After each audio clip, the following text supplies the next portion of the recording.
Biz Qur'on va hadis bilan yashaymiz, boshqa narsa kerak emas. Chunki Rasululloh davrida bu ikkita narsa bo'lmagan. Mazhablar va aqida maktablari. Desa hali gap sizga yoqadi-da.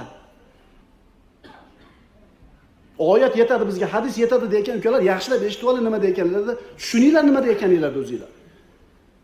Men sizlarga qancha misol tushuntirib qo'yaman. Bishkekka yurgansizlar, Perevoldagi Visokovolni to'kib o'rgansizlar. U yerdagi simdagi narsani ati nima deyiladi?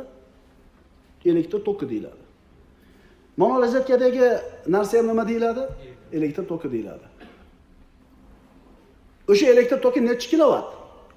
Bishkekdagi, yo'lidagi. 10 ming. 10 ming bormi, kami yo'qmi? 10 ming ekan, 10 ming dedi. Uni ati ham tok, mana u ham tok.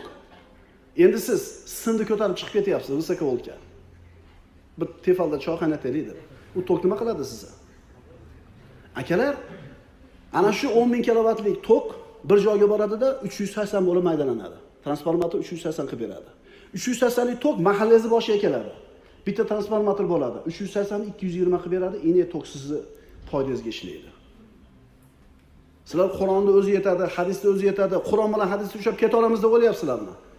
Kimmiz biz? Ummat 1300 yildan beri ana shu ulamolarni transformator orqasidan o'tgan ilmi bilan foydalanib kelyapti. Tushunyapsizlarmi endi?